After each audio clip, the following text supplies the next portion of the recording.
Well, in the spirit of keeping good timing today, I'm going to go ahead and get started. So, thank you for joining us today. I'm Logan Serrano.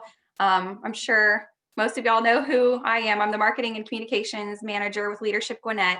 And Brooke Waters is also on the call today. She is the Program Manager for Leadership Gwinnett. It's really great to see everyone today, especially as we near the end of this crazy year. We appreciate you guys taking the time out of your day to join Leadership Gwinnett alumni and Glance Gwinnett graduates and Dr. Arona for this important discussion on the current pandemic and the rising cases that we've all been hearing about on the news. So we're all eager today to find out more about how these rising cases might affect our community and our families and friends.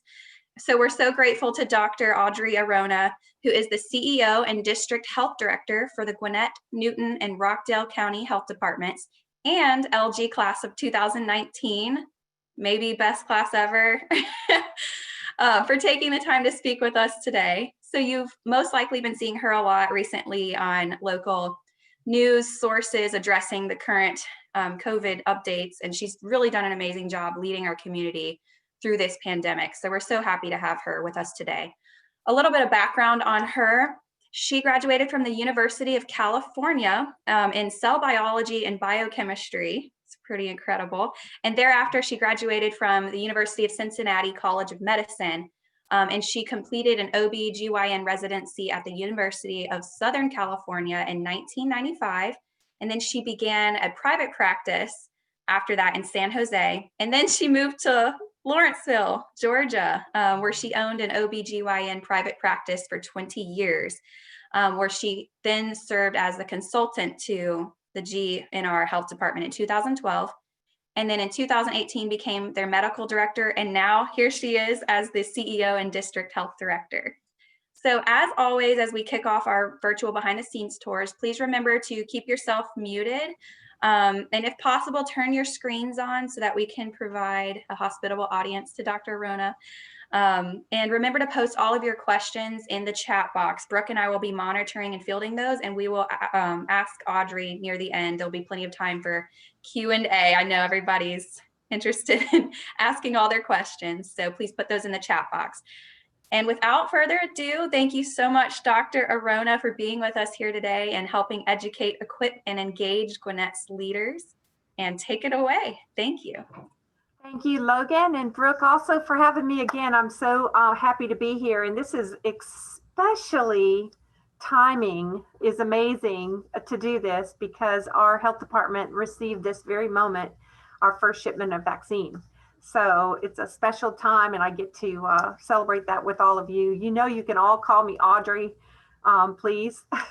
And also, I'm just thrilled to share some information with you, and there will be plenty of time for questions because I'm just going to give you primarily just kind of a state of the presence where we are right now, what some of this means, and then I'll talk to you about the next phases and that type of thing. So first of all, our cases are crazy. Let me share the screen with all of you guys.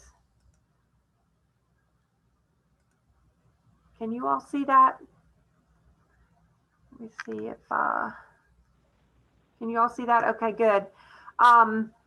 So let me show you where we are. All right, why is this not working? Hold on one second. There we go. All right, worldwide, we are over 73.5 million cases, over 1.6 million deaths worldwide. In the United States, 16.7 million cases and over 303,000 deaths. Georgia's 484,000 plus confirmed cases, 9,250 deaths, and this many hospitalizations, 38,000 over that. Gwinnett County is over now 43,000 cases, 528 deaths, and 3,391 hospitalizations. This does not mean, though, that 43,000 people in Gwinnett County are ill. This is cumulative cases since we've been collecting them earlier this year. So to look at how the disease is currently in our communities, we look at 14-day case rates over here.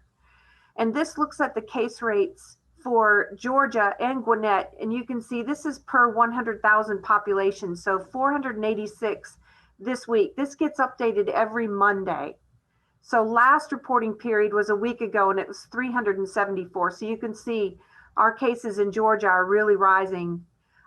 We also look at 14-day positivity rate, which is really important too. This gives us an essence again of what level of community transmission we currently have of COVID in the state specifically, and then also Gwinnett County. So 12.7% positivity over the last 14 days. Last week it was 10.8 for Georgia. So Gwinnett currently sits at 566 cases per 100,000 population. And our positivity for 2 weeks is 15.2%, up from 12.8% last reporting period. So for a good while, these numbers were changing. These numbers were decreasing, and we were almost anything over 100 cases per 100,000 is considered high transmission. Positivity levels over 10% are considered high transmission. So for a while, we were getting really close to being under 100. And then, of course, Thanksgiving, the week prior to Thanksgiving, and then since Thanksgiving, these numbers have really gone up. Worldwide, of course, the cases are skyrocketing. Georgia is also increasing. United States, there were over 4 million new cases in just the month of November. So to give you guys a little bit of a perspective, these are COVID cases in the United States. So this is back in April, and then this is midsummer, and then now our numbers are skyrocketed. This last little bit over here, it's actually not decreasing. This is the 14-day case, where you can't really look at the last 14 days because there's a lag in reporting.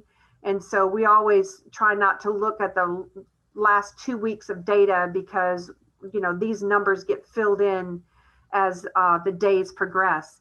So if we look at Georgia, in general, this is Georgia. So again, this is April. And remember, this is where we stopped doing outpatient surgeries and we closed visitation in the hospitals. And we were really worried about hospital surge capacity, remember? And we were concerned about ventilator use. And then the summer hit, and you can see the summer, we didn't even close. We had reopened the outpatient surgeries here, but we didn't even close them here. This, like I think I've told you before, is a testimony of the knowledge gained about COVID since March, where here at this peak, the hospitals are able to care for patients and in a different way. And so very few people were on ventilators. There still were some, obviously, but it became really clear that putting patients on ventilators, if we could prevent that, that was the best thing. So even now, as you can see now, our cases are rising higher than they were over the summer. And, this is why we have just been pleading with our community to not stop, to not stop with these prevention messages that we knew way back here and asked the community to do all year round, with wearing a facial covering and a mask and social distancing and keeping your hands clean and staying home when you're sick and don't be around people who are sick and try not to gather. But, unfortunately at Thanksgiving, there was a lot of people just by virtue of our testing, because we had such a demand for testing for people who were traveling and everything else at Thanksgiving. So we think that's one main reason why our numbers are skyrocketing across the country, of course. And then also the cold weather brings people indoors together. And this virus really likes, to spread among close people who congregate.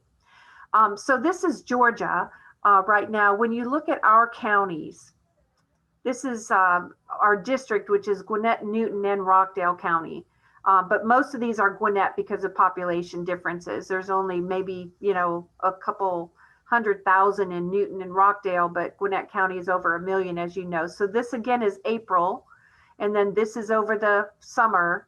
And now we're starting to see rises again. Again, don't pay attention to those last 2 week period because again, there's a reporting lag.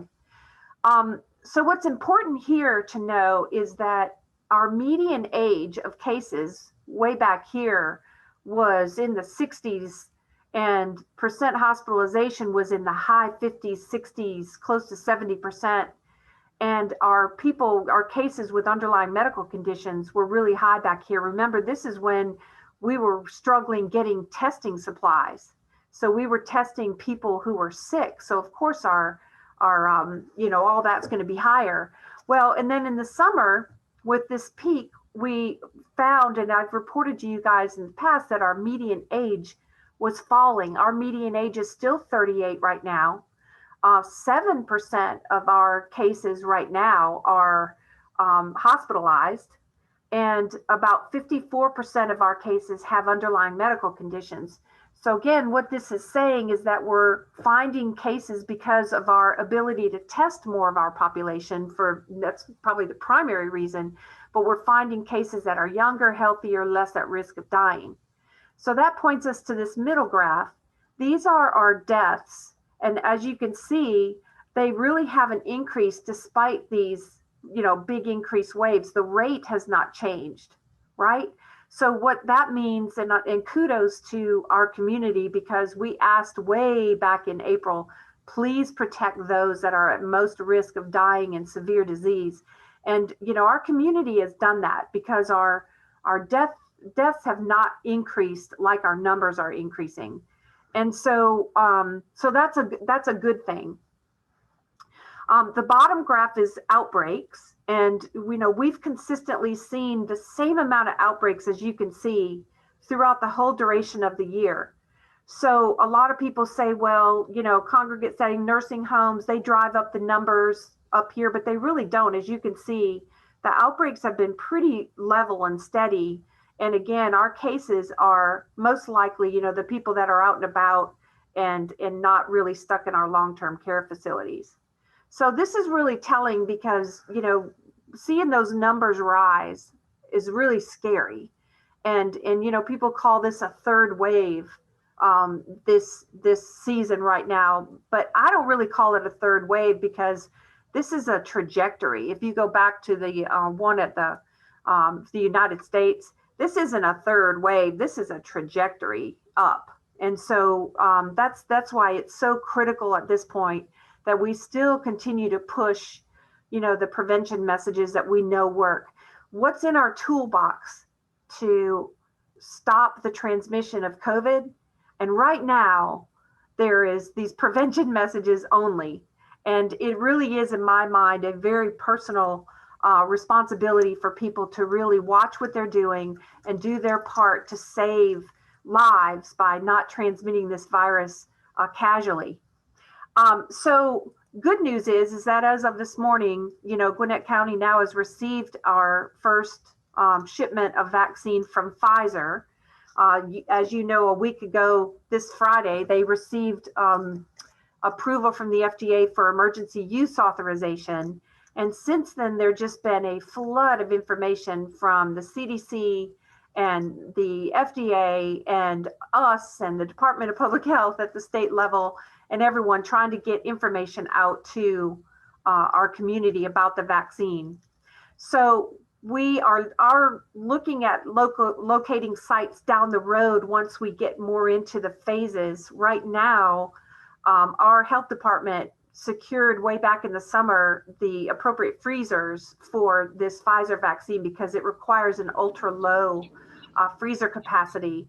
And it's really interesting because it's not just a freezer that's necessary. I mean, to give you an example of how sensitive this vaccine is, we take it out of the freezer, it has to stay in the refrigerator for 3 hours. If you open up the freezer for any reason, when you close it, you cannot do anything with that vaccine for 2 hours to make sure that that vaccine stays at that temperature. When you're going to be using it, you put it in the refrigerator for 3 hours to thaw. Once that's then you have to put it on a counter or wherever platform you're going to use it, and you have to get it to room temperature for 1 hour. And then you can draw the doses and give it to patients. And right now there's a 5 to 6 doses per vial that you can use. So wastage is extremely important. And so we're very particular about these things, as we don't want to deactivate the vaccine by any of those stretch. But you can see this very strict requirements that this vaccine and the challenges that it brings to healthcare providers, so that number one, it keeps its effectiveness, and number two, you don't waste any of it. So we're not going to open, and once you mix the vial, you have to use those doses within 6 hours. And you can't take it from room temperature and put it back in the refrigerator or freezer. You can't go backwards. So again, all this stuff has to be tightly controlled.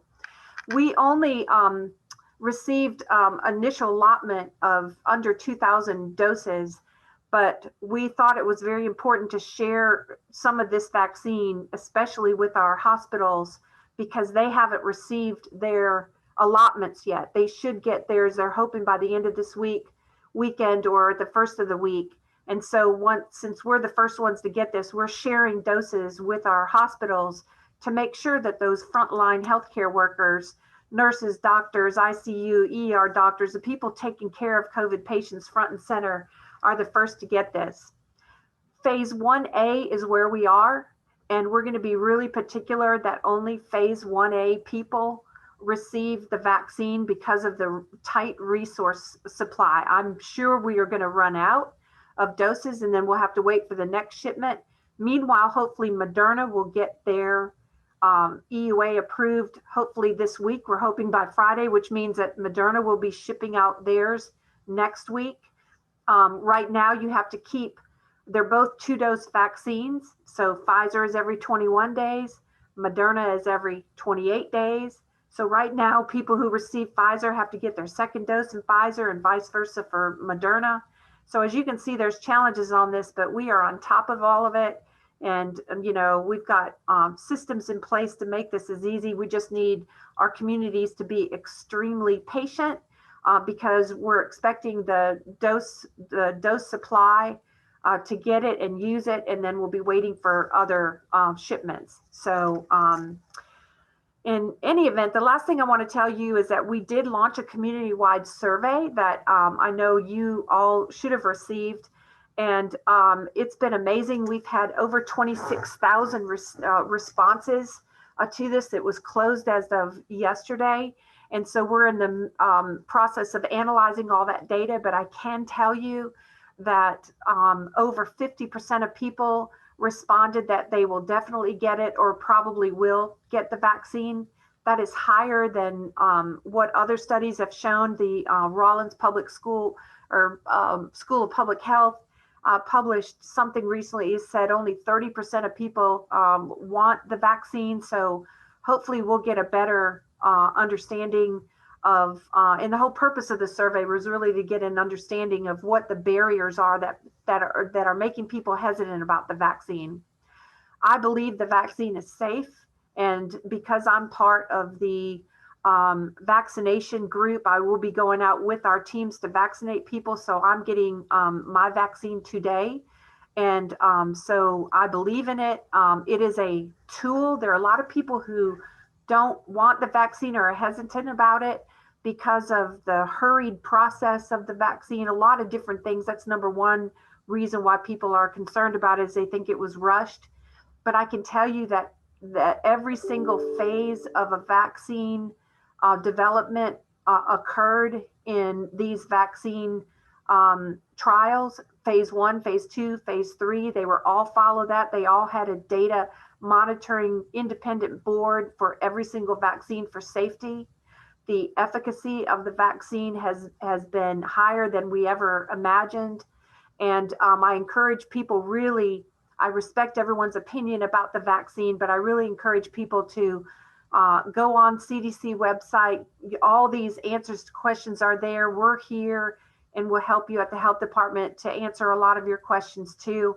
I just think it's a really good tool in our community to, and it's the safest way, in my opinion, to immunize our community to protect from this virus. The alternative to the vaccine is to let the numbers in our county go out of control and eventually we'll rely on natural immunity. But in the meantime, a lot of lives are going to be lost in that process. So that's why I believe the vaccine is a very good and safest way to get immunity to our population. So why don't I just pause, Logan, and see if anyone has questions, and I'm happy to provide more information as the questions direct. I'll jump in there. There are quite a few questions that have come through. A lot are on the vaccine rollout plan, such as the specifics of who might actually be receiving them first. So one of the first questions that came through was the rollout plan for first responders. Can you go into a little bit of detail about that? So yes, thank you very much for that. Make sure that I'm not here. There we go. EMS, our emergency medical system, is in phase 1A. We are, not only did we share some of our doses with our hospitals, but we're also vaccinating our EMS this week and Saturday. We'll be doing this and already have plans to roll this out now that we have the vaccine. So all 3 counties. What's important is the uptake for the vaccine. I don't think that they're requiring their employees to get it. So first of all, who will take it?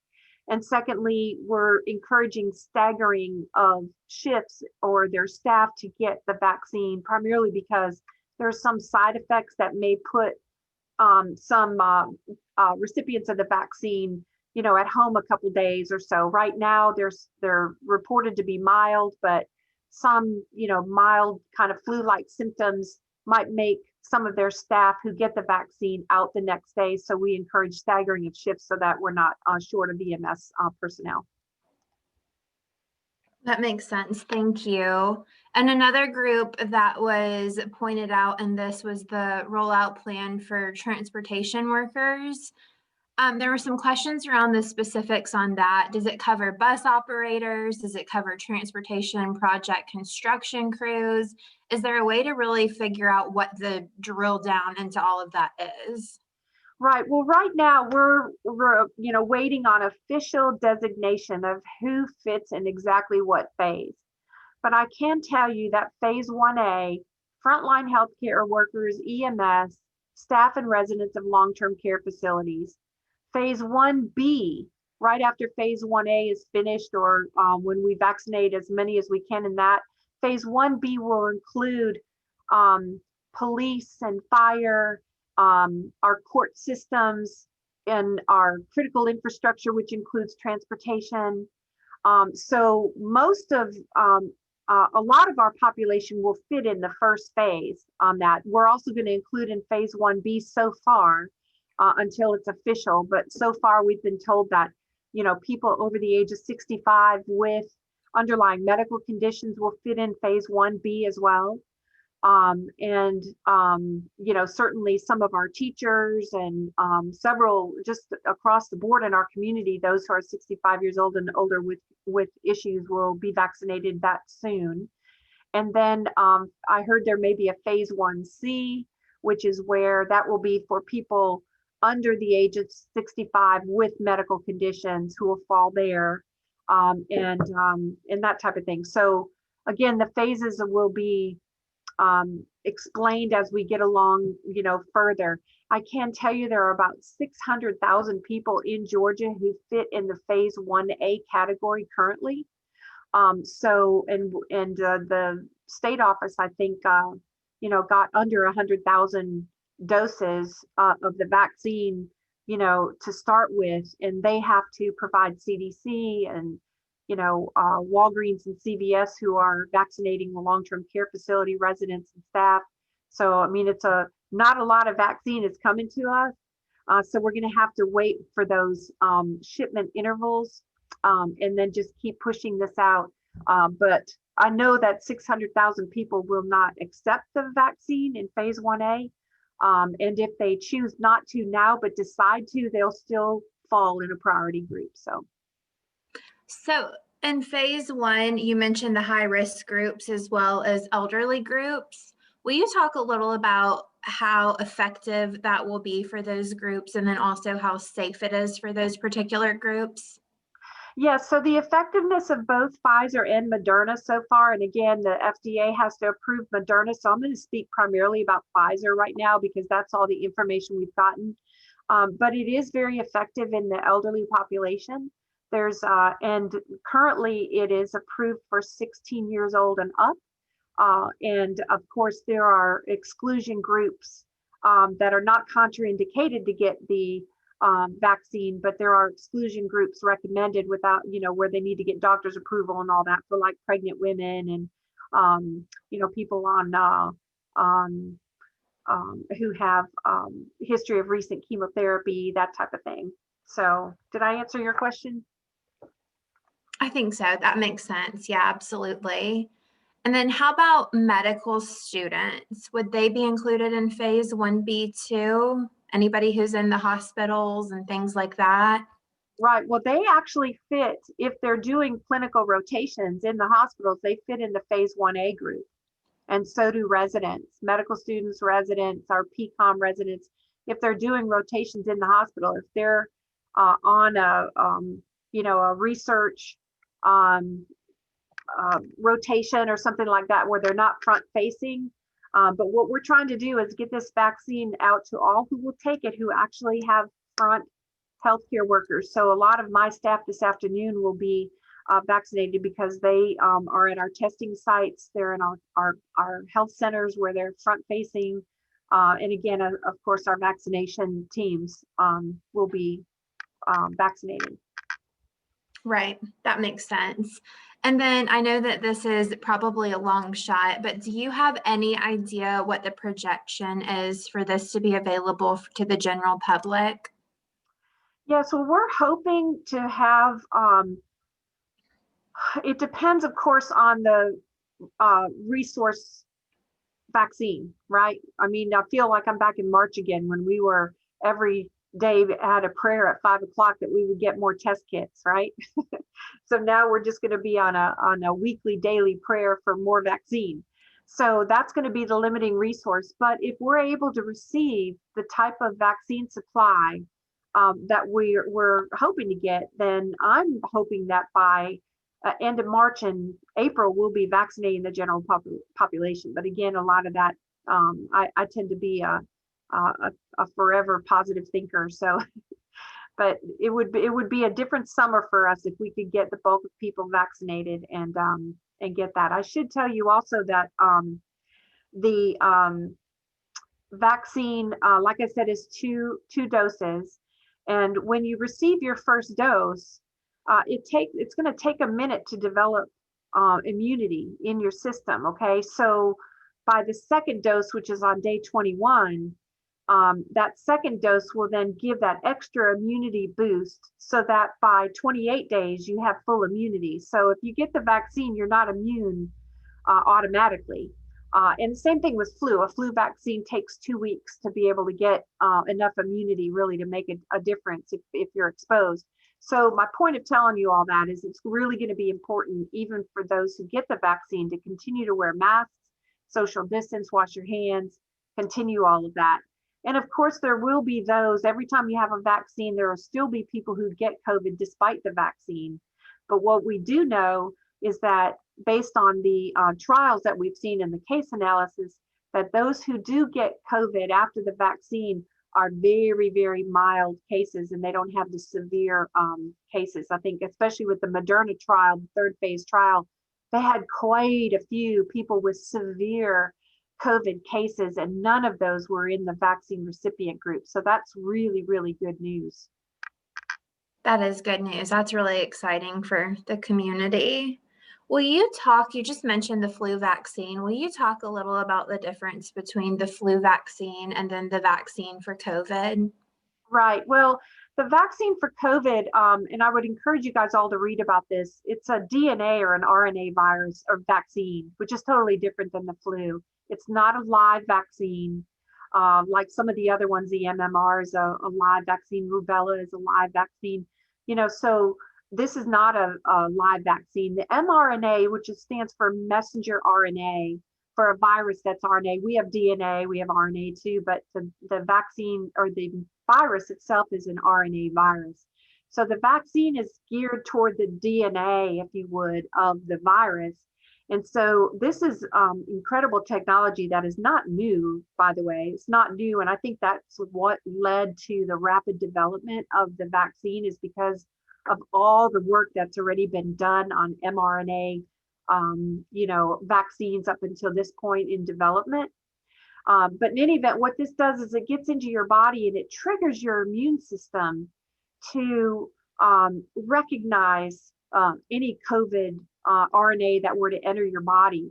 And so it's kind of probably too science and technology, than more than you guys want to know. But essentially, when you get the vaccine, it's not long and that vaccine is already out of your body. The vaccine is gone, but the memory remains. And so that's why this vaccine is so effective, is because it's very highly targeted to this virus. And and that's really good news, not just for the strain that we have now, but any potential mutation of the virus itself is likely to be protected from this vaccine too. So again, we have lots of information to learn about this, but the science of it really makes sense. And 2020 will be remembered for a lot of negative things, but this is one of the incredible milestones that science has taken, is the development of this vaccine, which will go down in history, I'm sure. That's awesome. I'm so thankful there are people out there that are so much smarter than me that can come up with things like this. Thank you. One of the things that you mentioned when you were talking about administering the vaccine was mixing it. Will you talk a little more about that? Are there different materials that are mixed together, or how does that work? No, it's essentially a saline mix, just like you would any others. It's just the vaccine itself is fragile. I mean, you don't shake it. You can't shake it. And there's only a certain amount of times that you can turn the bottle upside down.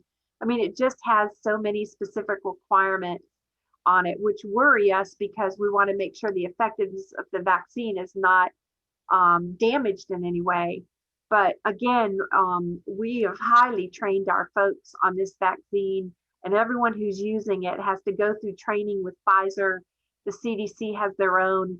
So I'm confident that everybody will be careful. And remember, there are other vaccines like Moderna doesn't require the ultra cold. So a lot of these really stringent requirements are going to go away as soon as Moderna gets theirs. It is a 2-dose, and we'll find out exactly what has to happen with the Moderna vaccine going forward. But the mix is just saline like any other mix of a vaccine. And then once you mix it, you have to use it in 6 hours or it's not effective. Perfect. That makes sense. And since the vaccine administration is so specific, eventually will all medical offices be able to administer it, or do you think it'll be something that's done at specific sites? Well, great question. And I'm glad you brought that up, and I should have brought that up.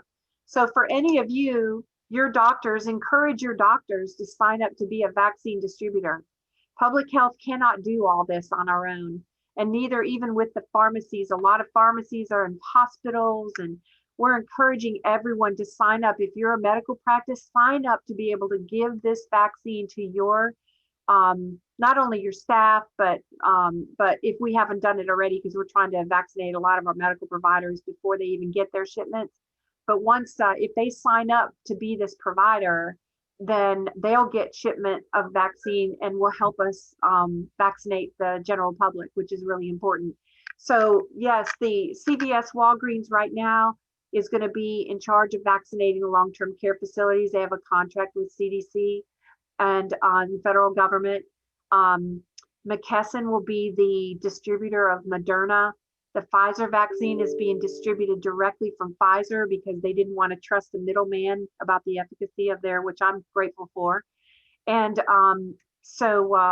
but again, we also have Johnson & Johnson, which is a 1-dose vaccine that should be coming out, hopefully, I haven't heard when their EUA may be, but it could be within the next few months too. And that's a single dose vaccine. So And right now you won't have a choice. You can't decide, well, I want the Pfizer or I want the Moderna. Thankfully, they're both mRNA vaccines, and the side effect panel so far is the same.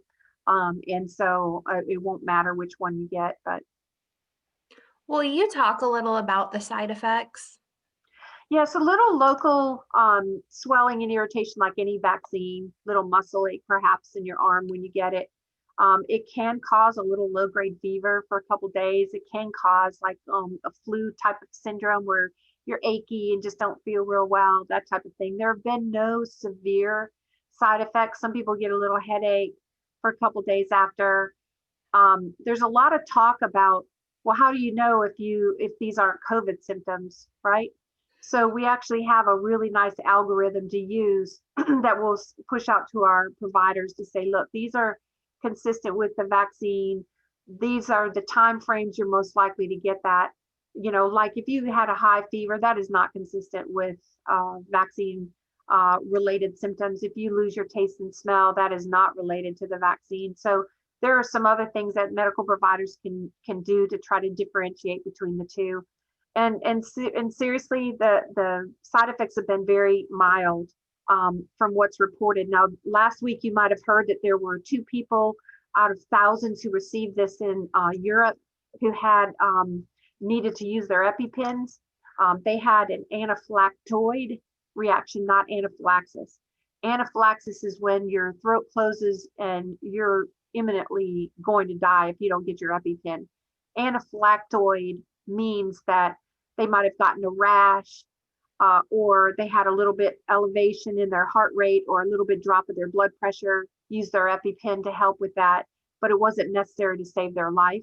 Okay, so nobody had anaphylaxis reaction to the Pfizer vaccine, but 2 people out of thousands did receive an anaphylactoid reaction. So what's come out of that is the FDA has suggested that people who have anaphylaxis responses to injectable medications like penicillin or other vaccines, or they have a anaphylaxis reaction to a component of the vaccine, they're suggesting that those people not get the vaccine right now. But if you have severe allergies to peanuts or bee stings or things like that, that's related to food or food products, that is not a reason not to get the COVID vaccine for Pfizer. That makes sense. And then what happens, since you said that obviously some side effects could look kind of like it, but it's very different. What happens if someone does contract COVID between the 2 doses? Right. Well, and even after the 2 doses, right? Because it's 95% effective. So we expect 5% of people who get the vaccine will probably get COVID. But the vaccine itself will not cause a COVID test to be positive. Okay. So if you're not sure, if you get the vaccine and you become ill and we think you might have COVID, we can do a test on you to find out if it's COVID or not. The vaccine doesn't affect that test result. Okay.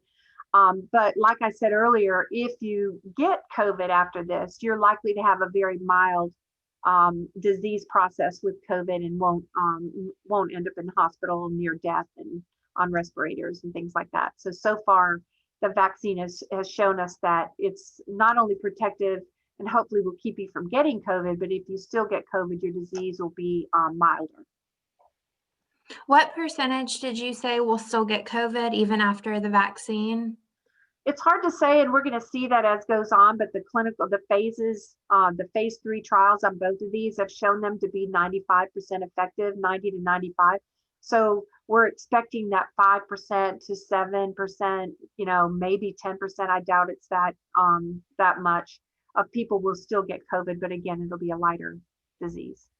But nonetheless, still transmissible. You'd still be infectious to somebody.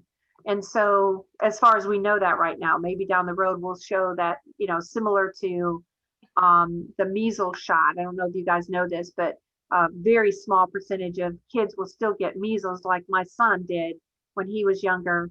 And that always happens to doctors, by the way, never, And so a doctor's child, of course, gets measles from the MMR. And it's no different. The disease process is no different, except it's not contagious when you get the disease from the vaccine.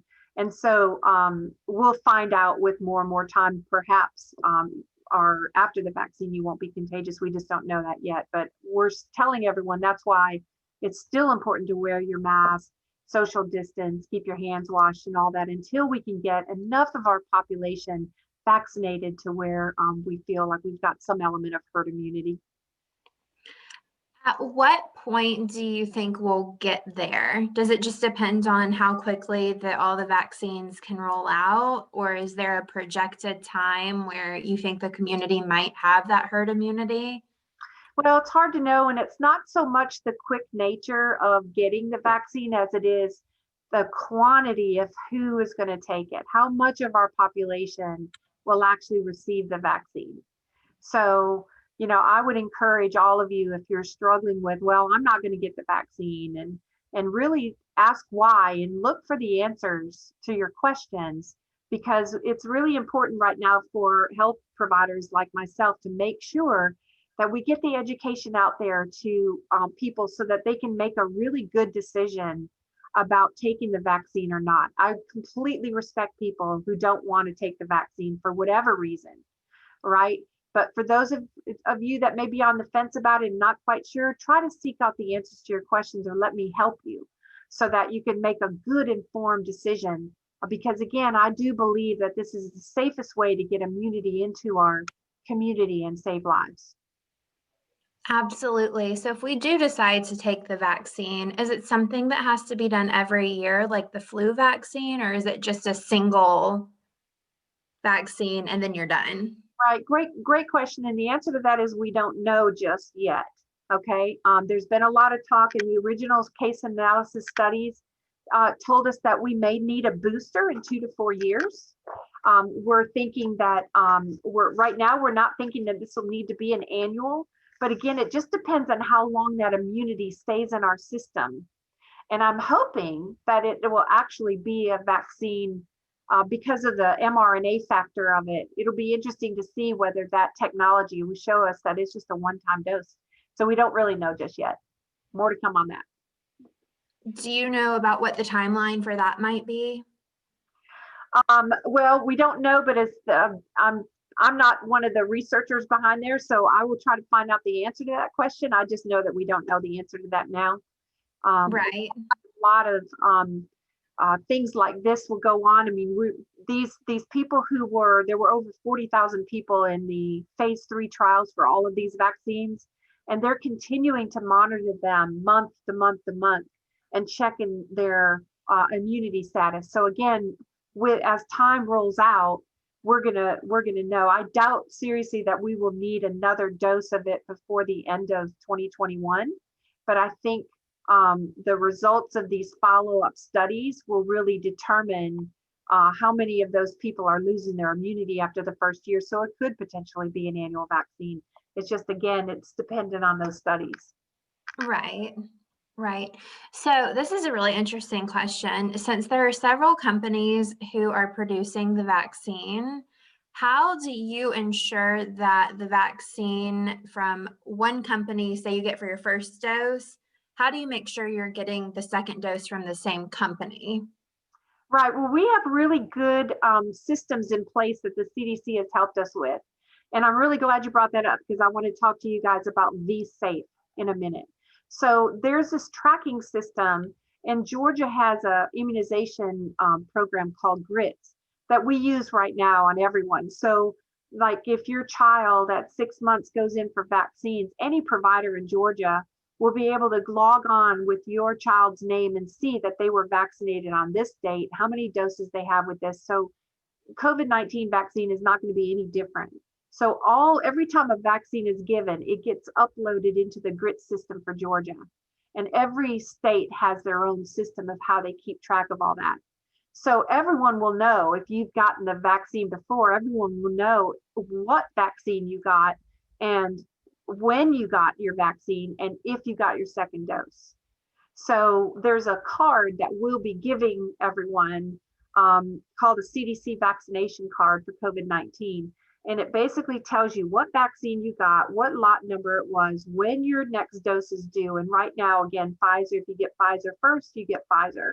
So for the second shot. So they're very kept separate. There is some talk that down the road, we may be able to give Pfizer for the first vaccine and Moderna for the second. But again, right now, it's got to stay separated. VSafe is an app that we're going to encourage everyone to download when they get the vaccine.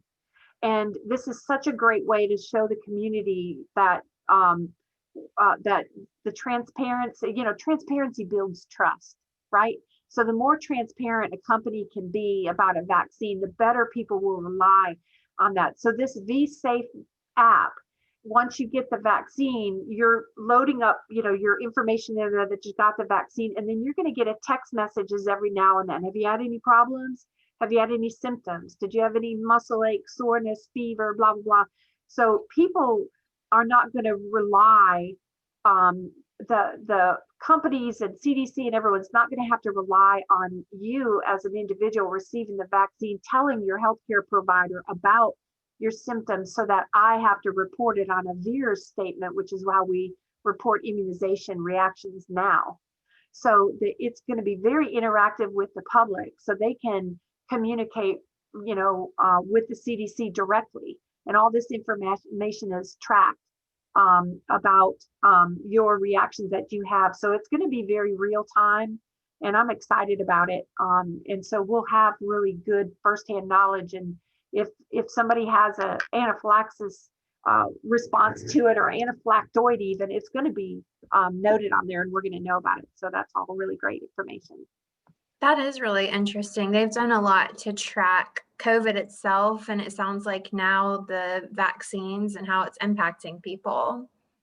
So for people who have actually gotten COVID, are the antibodies lasting longer than initially projected? Do you have anything you can share about that? Yes, good question.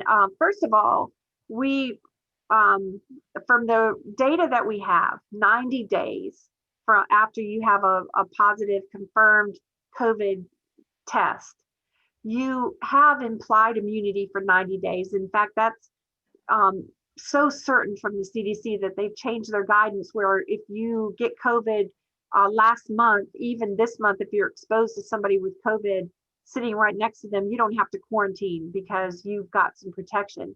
But beyond that 90 days, we don't know. Now, remember, this has been around since March. And so I would think that if there was more than a 90-day, protection period, we would know that by now. So that's why our current recommendation is just, to consider yourself immune for 90 days. After that, we have seen some reinfections. So that's important. The other thing about that is that if you have had COVID within the last 90 days, you will not be likely to be prioritized for a vaccine, especially with the limited resources that we have. So again, a lot of that is going to depend on, I'm not going to go in and check every single person to see if they've had COVID and restrict them from getting it. It's not contraindicated to get the vaccine if you've recently been positive. It is if you're sick. So if you're on isolation period and sick, then you don't want to get the vaccine, of course. We don't give vaccines to ill people. But after that, we're just asking that you be lower on the priority and wait until after your 90 days and save those vaccine doses for someone else. So you said that there is a chance that some people have, or you've seen people who have actually been reinfected. Do you know what those numbers look like offhand? Yeah, I don't know the numbers offhand, but I can tell you that it's not just anecdotal. Anecdotal reports were, even in March and April, there were anecdotal reports of people getting it, 2 weeks after they had already gotten it. And none of those studies could really be confirmed, but they have confirmed that you can get reinfected after that 90-day period. But I don't know the statistics in terms of what percentage of people who get COVID get reinfected. First of all, that's all very dependent on us knowing exactly what the baseline is. Mm-hmm. So that would be a really tough question to answer because I'm sure there are people out there with COVID that we didn't test, right? So how do you really know how many cases of COVID you've had this year in order to be able to determine what percentage get reinfected, right? Absolutely. That makes perfect sense. You have to use the data that you have. So you keep talking about that 90-day period. I know you said if you are in that 90-day period, you wouldn't be prioritized for a first vaccine. What if you're just outside of that period? How do you fall into the priority list at that point? Yes, even if you're close to that 90 days, again, we're not going to stop you from getting the vaccine if you fall in the phase where we are. Okay. We're really going to be strict about the phases. If you don't belong in phase 1A, regardless if you've had COVID or not, you're not going to get the vaccine until we get to wherever you fit in the phases.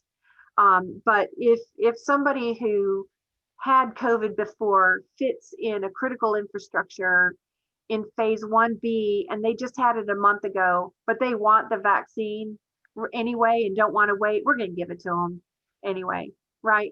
So I mean, we're not going to police this, right? We're not going to police it. But most people will just say, look, I've had COVID last month. I can wait a couple months to get mine. You get yours now, so you're protected. So. Absolutely. That's huge. And then now that we have this vaccine rolling out, we know the CDC guidelines. Looking forward to the holidays, and then also maybe even organizations that are attending or sponsoring events in January or February. If those organizations and individuals follow CDC guidelines, what is your recommendation? Would it be to proceed or to cancel at this point?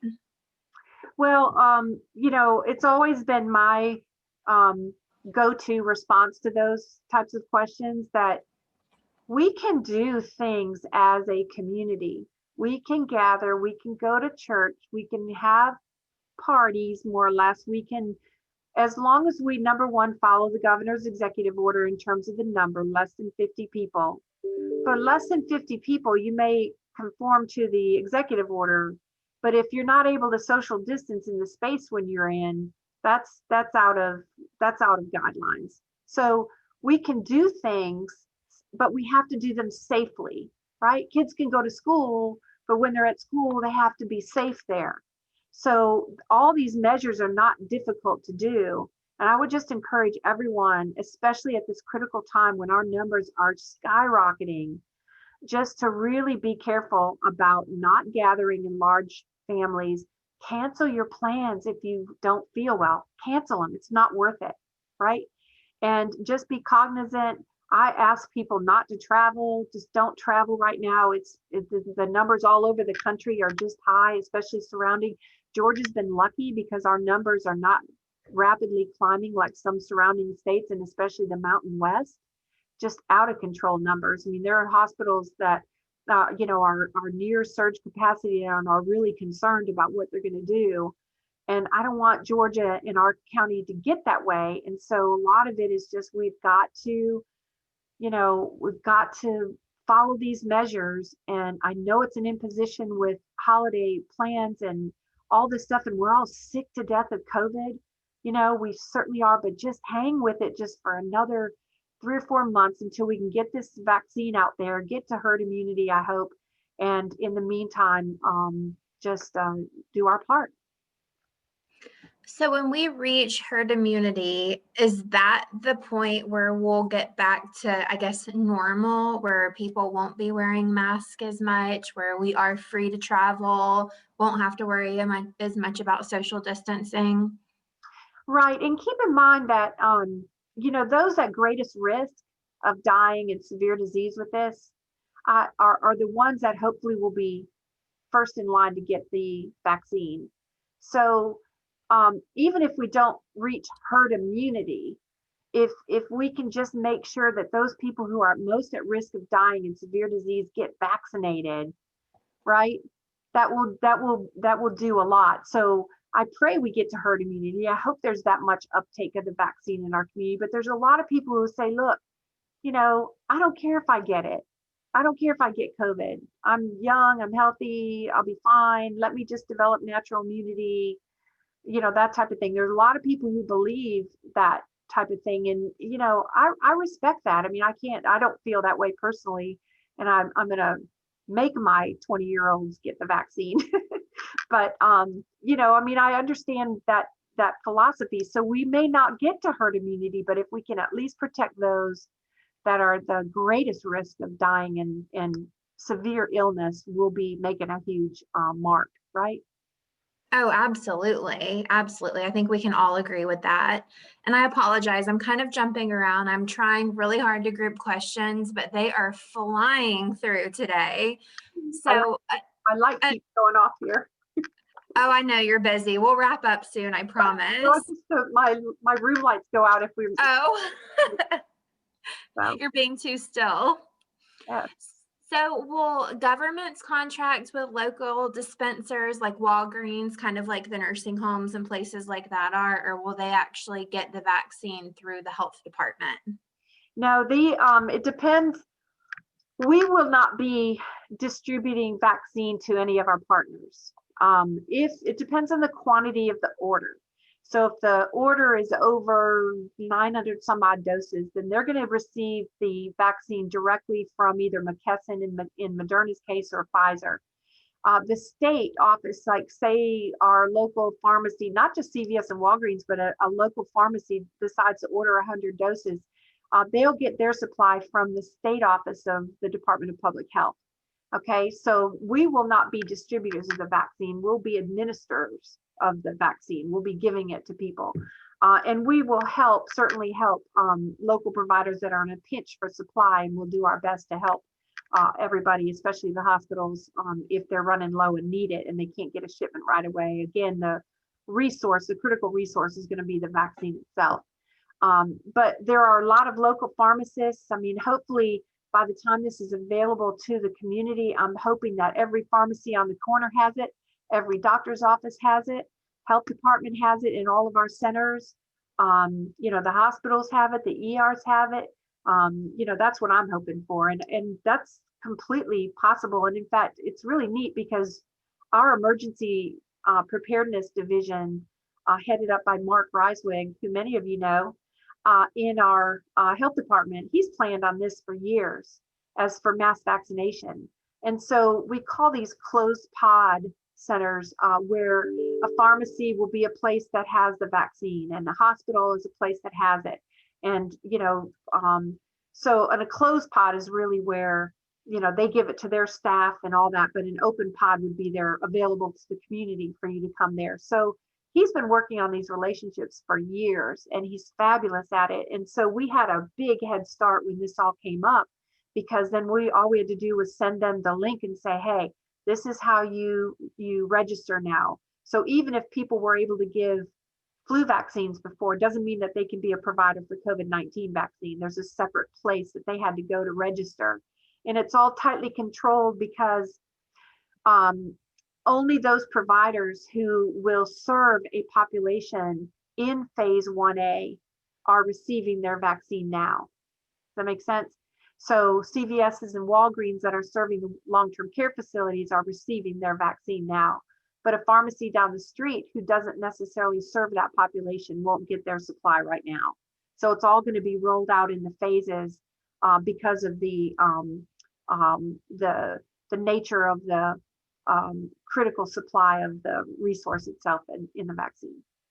Absolutely. So we're closing in on 12 o'clock. Let me try to squeeze one last question in, because we've talked a lot about the different phases. We've talked about high risk, certain, I guess, organizations. We've talked about the elderly. What about children or anyone under the age of 16? Where do they fall in? And then also, do you see this being added to the list of vaccines that really young children get on an annual basis? Well, right now, the Pfizer vaccine is available and approved for the FDA under emergency use authorization for 16 years and up.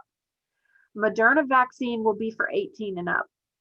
So for those children who are immunocompromised, pregnant women, all those, they have to, they'll be able to, it's not contraindicated to give it to them.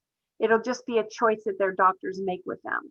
Okay, so it's not, again, it's not an absolute exclusion, but they have to talk to their doctor providers about it and that type of thing in order to be able to receive it. So again, it's not contraindication. There's been no studies that show it's not safe for them. It's just that the phase 3 trials did not include younger age groups, didn't include pregnant women, didn't include any of that. So Okay, thank you so much. This has been rapid fire. So thank you for answering all of the questions and giving us an update. Obviously, people are very, very curious about what's going on, especially now that we know you have the first round of vaccines in hand, which is crazy and really exciting at the same time. So we did record today's session. If you're okay with us sending it out, Audrey, just for anybody who may have missed part of it, we'll plan to do that. And then if it's also okay, we'll provide your email address for any questions that I might not have gotten to. yes, absolutely. Anything, just let me know. And everyone has my cell phone number anyway, and feel free to call me or text me as well. And I don't know if you were able to record the slides that I showed today, but I can send those to you if you need me to. I think we got everything. So thank you so much to everyone who attended. We appreciate it. We'll be sure to get y'all a follow-up. We'll be sure to connect y'all with Dr. Arona. And Dr. Arona, we cannot thank you enough for your time. I know you are running like crazy, but you're always so generous to come and talk with our alums and our Glance graduates. Thank you. It's wonderful to see you all. And hopefully we'll all be able to get together for one big, huge party sometime in 2021. Yes, that's the plan. Thank you so much. And I hope everybody has a great afternoon. Y'all take care.